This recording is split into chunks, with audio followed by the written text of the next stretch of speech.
Normalnie potrzebujemy na terapii dużo czasu, żeby na przykład osoba, która się poddaje terapii, skontaktowała się z różnymi przeżyciami, przeżyła, jakby weszła na nowo w te emocje, przypomniała sobie już rzeczy. Tutaj to się odbywa tak i to jest super, ale jakby pracę, którą mamy zrobić na terapii, tak samo tutaj też musimy zrobić.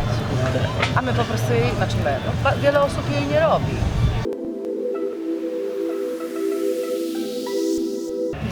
Cześć, witam Was serdecznie w kolejnym odcinku serii Słowotok. Ze mną jest Izabela Jung, psycholog, seksuolog, terapeuta i co jeszcze? No parę innych rzeczy. Oczywiście, doświadczenie jest bardzo duże, a w dzisiejszym odcinku będziemy rozmawiać o integracji doświadczeń psychodelicznych. No i tu jest podstawowe pytanie, bo nie wszyscy widzowie na pewno to wiedzą, czym jest w ogóle integracja doświadczenia psychodelicznego. O matko, mam takie wrażenie, że teraz mogłabym mówić i mówić Tak. na ten temat bardzo dużo. Może zaczęłabym od tego, co to w ogóle znaczy integracja, bo dla wielu osób to słowo jest samo w sobie niezrozumiałe. Bo przez całe życie integrujemy różne doświadczenia, czyli doświadczenia, które jakby odbiegają od takiego normalnego trybu naszego normalnego życia, prawda? Czyli żyjemy sobie dzień za dniem i nagle trafia nam się, załóżmy, rozmowa kwalifikacyjna. Coś trudnego na tej rozmowie kwalifikacyjnej się wydarza, więc my możemy albo pójść tak skrótowo i po prostu wyciągnąć jakieś bardzo powierzchowne wnioski z tej rozmowy na zasadzie, po prostu był dupkiem, głupi, nie docenił mnie, prawda? Albo możemy gdzieś wejść głębiej, co takiego mojego się objawiło w tej rozmowie i przeżyć to, co tam się wtedy wydarza, wyciągnąć z tego jakieś wnioski na przyszłość. Jakby na tym polega integracja, czyli wcielenie tego doświadczenia na takim jak najgłębszym poziomie i wyciągnięcie z tego materiału jak najwięcej na przyszłość. To jest, dlatego też poruszam temat na kanale, bo dla mnie to jest jedna z ważniejszych rzeczy, których brakuje. I rozmawiam z wieloma osobami, które korzystają z psychodelików, one nawet im przed myśl nie przychodzi coś takiego, że to nie jest tak, że one sobie skorzystają z tego przez 4-8 godzin i nagle to rozwiąże każdy ich problem każdego życia, czy każdej rzeczywistości, czy jakikolwiek, tylko później trzeba pracować nad tym. Ty podczas wykładu użyłaś takiego sformułowania, którego też często używam, że to jest narzędzie, prawda? Tak. Którym my możemy sobie cokolwiek zrobić, ale pytanie jest jedno z mojej strony. Jak sobie pomóc z tą integracją? No właśnie, najpierw co to jest to narzędzie i dlaczego narzędzie? Pierwsza rzecz, że nikt nie przeżyje naszego życia za nas. Nikt niczego za nas nie załatwi. Jeżeli wybieramy się na przykład na ceremonię z ayahuaską, bardzo wiele osób uważa, że to jest 5 lat terapii w jedną noc i po prostu wrócę odmieniony. Jak slogan taki, wiesz, No ale wrócę odmieniony, tylko że wrócę tak naprawdę bardzo często z wielkim bałaganem, dlatego że te klocki, które miałem wcześniej poukładane, całą strukturę swojej osobowości, pod wpływem właśnie substancji psychoaktywnej, której działanie polega w dużej mierze na tym, że po prostu wyrzuca nam z podświadomości różne treści, musimy coś z tym zrobić. Jeżeli nie zrobimy tego w świadomy, odpowiedzialny sposób, taki poukładany i nie ułożymy tych klocków w taką budowlę, jakbyśmy chcieli, żeby była, to się po prostu ułoży gdzieś samo. One zostaną, na przykład jakieś traumy zostaną wtórnie przeżyte i wyparte ponownie. A cała reszta gdzieś tam będzie poupychana po prostu po bokach, po kątach, więc warto jest podejść do tego odpowiedzialnie i warto jest rzeczywiście potraktować to jako narzędzie poszerzenia świadomości i wykorzystać ten materiał we właściwy sposób. Normalnie potrzebujemy na terapii dużo czasu, żeby na przykład osoba, która się poddaje terapii, skontaktowała się z różnymi przeżyciami, przeżyła, jakby weszła na nowo w te emocje, przypomniała sobie już rzeczy. Tutaj to się odbywa tak i to jest super, ale jakby pracę, którą mamy zrobić na terapii, tak samo tutaj też musimy zrobić. A my po prostu jej, znaczy my, no, wiele osób jej nie robi. A jest tak, że no dajmy na to, jestem świeży po jakimś mocnym doświadczeniu psychodelicznym, takiej ayahuasce, dajmy na to, przyjeżdżam pogubiony. Czy ja mogę się z Tobą skontaktować bezpośrednio? Oczywiście. Jak to wygląda wtedy? Bo wiecie, pytam to dlatego, bo wydaje mi się, że jest niewiele osób w Polsce, które zajmują się chociażby właśnie psychologią, psychoterapią też, czy czymkolwiek. I można im wprost powiedzieć, że byłem na ayahuasce. To się zgadza. Znaczy rzeczywiście ja znam kilka osób, które się zajmują integracją w jakiś sposób, ale wydaje mi się, że żadna z tych osób nie jest psychologiem czy też terapeutą pracującym terapeutycznie, a to się przydaje i zaznaczam, że nie należy się tego bać, bo cały czas mam takie poczucie, że trzeba w Polsce odczarowywać zawód psychologa. Come on, powinniśmy naprawdę być trochę bardziej do przodu. To już nie są te czasy, że ludziom się kojarzył psycholog z psychiatrą, gdzie kimś, kto w ogóle, nie, coś jest ze mną nie tak. To jest normalny człowiek, który jest po prostu, jakby stanowi wsparcie, jakąś pomocną rękę przy rozwiązywaniu różnych problemów. Ludziom też się wydaje, że psychologia to jest taka dziedzina, że każdy jest w ogóle specjalistą, każdy może pójść na psychologię, każdy jest specjalistą. Tak nie jest. Jest wiele osób, które mają wiedzę psychologiczną, ale jest cała masa też umiejętności, które trzeba mieć, choćby intuicję, no, rzeczy, które są często nieweryfikowalne w łatwy sposób i warto jest skorzystać z takiej pomocnej ręki. Nawet gdyby to miało być, nie wiem, 1-2 spotkania, jeśli tak jak masz taki przykład, wracasz z ceremonii, jesteś kompletnie pogubiony, no właśnie, co to znaczy, że jestem pogubiony? Po pierwsze, mam całą masę różnych emocji, które po prostu jestem nadwrażliwy, odbieram świat inaczej, ta taka zmieniona percepcja cały czas funkcjonuje. No widzę rzeczy inaczej. Jest to też efekt tych rozrzuconych klocków, no bo chciałem zmienić swoje życie, no to zmieniam, tak? Tylko tak jak mówię, to się samo nie ułoży, więc cała masa różnych emocji i ludzie nie wiedzą, co z tymi emocjami mają robić. Na przykład wielu osobom pojawia się lęk. To jest taka trudna emocja, która wychodzi, tak? Kiedyś byłem twardziele, w ogóle niczego się nie bałem, a teraz nagle w ogóle wszystkiego się boję, prawda? Nie boję się odrzucenia, boję się duchów, widzę jakieś energie i tak dalej. Uruchamiają się ludziom różne umiejętności. To też jest dość popularne. I co z tym wszystkim zrobić? Czy ja mam wchodzić w te emocje, je przeżywać, czy mam nie przeżywać, mam je wypierać? Ja uważam, że należy w nie wchodzić, więc jakby tutaj można by bardzo dużo mówić na ten temat, stworzenia sobie przestrzeni, żeby te wszystkie emocje przeżyć. Emocja to jest tak naprawdę energia, która jest gdzieś w ciele. Tak. I tutaj bardzo fajnie mówiłaś też o emocjach, że na przykład podążanie za jakimikolwiek używkami, to w takim negatywnym sensie, to jest bardzo często uciekanie od swoich emocji. To jest przede wszystkim uciekanie od emocji. Tak, jakby cały mechanizm uzależnienia opiera się na tym, że to, co przeżywam, jest dla mnie zbyt trudne, żebym mógł sobie normalnie z tym poradzić, więc korzystam ze środków, które po prostu w jakiś sposób mnie odgradzają od tych emocji. Nawet jak pijemy alkohol, on nas luzuje, ale to jest takie uczucie, jakieś takie założenia czapki, że ja już tak nie do końca mam kontakt z tym, co przeżywałem. I właśnie ludzie z tego korzystają, dlatego się uzależniają, bo nie chcą czuć tego, co czują. Tylko, że jak oni tego nie będą czuli, to nie znaczy, że ten problem zniknie, bo on nie zniknie. To wchodzi głębiej najczęściej. To wchodzi głębiej, więc jakby, jeżeli jesteśmy po ceremonii i planujemy, jest nam za trudno te emocje utrzymać, nie mamy z kim pogadać, ja uważam, że to jest świetny pomysł, żeby się skontaktować z kimś, po prostu przegadać, co się wydarza. Choćby po to, żeby usłyszeć, że wszystko jest w porządku. Tak, też to jest podstawa, że Po czasem prostu, żeby usłyszeć, że wszystko jest okej. Czasem jest okej, czasem są rzeczy, które są w jakiś sposób niepokojące, ale to jest jakby, no nie chcę powiedzieć, że scedowanie odpowiedzialności kogoś innego, no ale to jest tak jak prawnika się radzimy, no, tak samo się radzimy psychologa, który nie jesteśmy freakiem, tak? Wiesz, Tylko... ja na przykład ze względu na to, że prowadzę ten kanał, ja otrzymuję olbrzymią liczbę wiadomości od osób, które się pogubiły, które coś tam, które były ogólnie, no osoby oczekują jakichś porad ode mnie. Ja zawsze wychodzę z punktu takiego, no kumpla, po prostu tak jakby do mnie przyszedł kumpel, słuchaj, byłem w takiej sytuacji, staram się najbardziej jak mogę i uważam, że gdzieś tam dobrze jednak robię, ale czasem wolałbym po prostu podać numer do ciebie albo kontakt i stary, nie wiem, dla mnie brzmisz dziwnie, weź ty pogadaj z kimś, kto może ci jakoś to poukłada lepiej, bo ja ci mogę powiedzieć, po prostu być przy tobie, ale ja nie wiem, co z tym zrobić. Więc dla mnie to jest super w ogóle, że coś takiego istnieje i że z tobą można się skontaktować, bo uwierzcie mi albo nie, już miałbym kilkanaście kontaktów, które chętnie bym przesłał do ciebie, a po prostu nie wiedziałem, że nawet można. No. Że mam.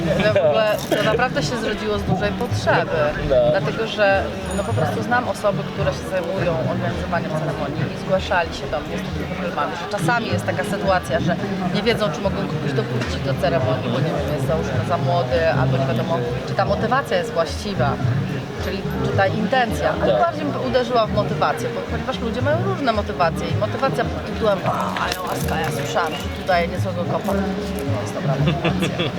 To nie jest dobra motywacja. To teraz wiesz, jak to jest na YouTubie, w internecie, potrzebujemy kilku konkretów takich. Jakie są takie konkrety, jeżeli chodzi o integrację? Co trzeba zrobić, co trzeba pamiętać? Pamiętam, że zaczynamy od tego, że pamiętaj, że jest okej, tak? Tak, ja zwykle robię coś takiego z ludźmi, że trochę się staram przytulić, pogłaskać i powiedzieć, że wszystko jest w porządku. I myślę sobie, że danie akceptacji dla wszystkiego tego, co się przeżywa, jest bardzo ważne. I danie sobie przestrzeni, danie sobie czasu na wyprocesowanie tych wszystkich rzeczy, które się dzieją. To nie musi od razu świetnie działać. Pamiętanie o tym, że na przykład 2 tygodnie, mniej więcej 2-3 tygodnie po zażyciu takiego środka, z racji tego, że on ma również działanie biochemiczne, przede wszystkim ma działanie biochemiczne, to jest medycyna, która w jakiś sposób działa na nasze neuroprzekaźniki i jakoś ten mózg nasz odpowiada na to, więc on często odpowiada w taki sposób, że jest spadek z serotoninu, ponieważ to w układ serotoninergiczny najbardziej uderza. Więc może się pojawić te 2-3 tygodnie po ceremonii taka sytuacja, że czujemy się gorzej, mamy jakiś spadek nastroju. Nie sięgać po chemię, dać sobie czas, aż to się wyreguluje, to jest naturalny środek. Jeśli już rzeczywiście ktoś sobie nie może poradzić, osobiście uważam, że lepiej już pozostać przy roślinach, tylko sięgnąć po dziurawiec, który ma naprawdę bardzo fajne działanie przeciwdepresyjne. Korzystałem kiedyś, tak. Nie wiem, melisa, jeżeli chodzi o uspokojenie, no jakieś inne zioła, ja też nie jestem specjalistką od ziół, ale są takie środki. Tak, nie chemię, dlatego że to po prostu powoduje, że ten nasz organizm się nie zdąży wyregulować. Myślę sobie, że też trzeba jakoś to przemyśleć, z kim rozmawiać na ten temat, bo ja absolutnie to rozumiem, że to jest pionierstwo, prawda? I różnie rodzice mogą zareagować, czy nie wiem, przyjaciele. I możemy mieć takie poczucie, że w ogóle wyobcowania, że tylko osoby, które były na ceremonii są dla mnie przyjaciółmi i mnie rozumieją, a cała reszta świata to w ogóle nie. Więc oni mają prawo żyć swoim życiem, tak? I jakby pewne rzeczy rozumieć, być na nie gotowi, a na niektóre nie. Więc to jest to. Super ważną rzeczą jest uziemienie, dlatego że akurat, no tutaj mówimy o ayahuasce, to mogą być inne produkty, inne też środki. Wyrzuca nas do tych wysokich czar. Więc to, że mamy jakieś duchowe doświadczenia, no po prostu jesteśmy kompletnie oddzieleni od ziemi. Ale my żyjemy tutaj, żyjemy w materii, żyjemy na ziemi i tutaj mamy się realizować, więc trzeba się tej ziemi trzymać. I bardzo ważne są praktyki uziemiające. Co możemy robić, żeby się uziemić? Być w swoim własnym ciele. To jest naprawdę takie proste. Tutaj był taki wykład dzisiaj w pewnym momencie i ktoś powiedział coś takiego, co też jest fajnym zdaniem, oddającym w ogóle to, o co chodzi, że ludziom jest tak ciężko na ziemi z tymi problemami, że jak sięgają po tego rodzaju środek, który ich w ogóle wyrzuca do tych wyższych czak, to im jest tak dobrze bujać po głowach, bo oni nie muszą się tutaj kontaktować z nim, czy i tak dalej. Nie, to nie jest tak. My mamy sobie z tym radzić. Gdybyśmy mieli żyć gdzie indziej i robić co innego, to byśmy byli gdzie indziej i robili co innego. Tak. Ale tak nie jest. Zachęcam do tego, żeby przeżywać emocje. Jest to bardzo często dla nas trudne, bo my po prostu te emocje od siebie odpychamy. Nie chcemy mieć z nimi do czynienia. Zwłaszcza mężczyźni. Jeszcze kobiety mają taką otwartość, żeby jakoś się werbalizować, mówić, rozmawiać, narzekać i tak dalej. Faceci to na zasadzie, co, rzuciła cię, to Dobra, będzie okej. Spoko, no woman, no cry. I po prostu się kończy, więc... Tak. Gdzie nie pójdziemy, tam Płakać te emocje. I jeżeli jest taka sytuacja, że chce mi się po prostu zawinąć w kulkę, w koc i wyć, no to po prostu to zrobić. Krzyczeć w poduszki, w lesie, nie wiem, w starą studnię, no cokolwiek mi przychodzi do głowy, ale rzeczywiście za tym podążać. I także to jest właśnie bycie w ciele między innymi. Medytacje uziemiające, chodzenie na bosaka, tupanie, przytulanie się do drzew, wyobrażanie sobie, że wypuszczam korzenie ze stóp, z kręgosłupa, z czakry korzenia. One się splatają z tymi korzeniami drzewa, że schodzi ze mnie wszystko, oddaję do ziemi. Mogę oddawać do wody, prawda? Mogę oddawać do ziemi, mogę oddawać do ognia, mogę wystawiać ręce i po prostu wyobrażać sobie, że puszczam do żywiołu. Najlepiej oczyszczają w ogóle żywioły. Tak, a więc to jest super, dodam jako anegdotkę, jak była pierwszego wieczoru to ognisko. Bardzo dużo emocji z siebie pozbyłem tym, że tańcząc, czyli tak ogrzewając nawet ręce, raz tak, no wiadomo, bardzo się zmieniało natężenie ognia i wrzucałem to wszystko, albo przyjmowałem, albo wyrzucałem, w zależności co wtedy czułem. No super do tańca intuicyjnego było to, no żywioły mega z tym się Żywioły sprawdzają. są fantastyczne, ale żywioły to jest materia. Żywioły są materii. My w tej materii naprawdę mamy całą masę fantastycznych rzeczy. Nie tylko, że ja nie chcę żyć w tym życiu, tak, uciekam, korzystam z takiego haju Tak. i wprowadzam się w ten haj coraz to nowszymi substancjami, dlatego że efekt będzie taki, że pojawi się coś, może się pojawić coś, co jest określane przez niektórych jako uzależnienie na przykład od ceremonii, tak, czyli też ważne bardzo Ale to hasło. ciekawe, bo chciałem o tym z tobą porozmawiać. Że po prostu no, widzę, że ta ceremonia nic mi nie dała, no bo jakby ja z siebie nic nie dałem. Tak. Więc potrzebuję znowu pojechać. I tak po prostu, i tylko tam ci ludzie mnie rozumieją, i tylko tam jakby spotykam miłość, nigdzie indziej jej nie ma, a tłumaczę sobie, racjonalizuję sobie, albo muszę się zapytać, a i tam o coś, prawda? O to muszę się zapytać, o to, o tamto, już mam to i ludzie żyją po prostu od ceremonii do ceremonii i te ceremonie są za często, no, Tak, 2 miesiące, co 3 miesiące. Szczerze powiedziawszy, ja uważam, że, no nie wiem, no, maksimum raz na pół roku. Raz na pół roku. A to akurat ciekawe, Czasem ci bo... powiem szczerze, że ja uważam, że to wystarczy zrobić raz. No, to jest bardzo ciekawe, bo nie rozmawialiśmy o tym wcześniej, więc na przykład nie wiesz, jak ja często korzystam, ani w ogóle czy korzystałem, bo nawet o tym nie rozmawialiśmy. Ja na AI byłem już 6 razy i to było z reguły tak, że jeździłem w lutym, a później w czerwcu, czyli 2 razy do roku, no przez te 3 lata, czy ileś to się nazbierało. Na przykład w tym roku nie byłem ani razu, ostatni raz byłem chyba rok temu w czerwcu.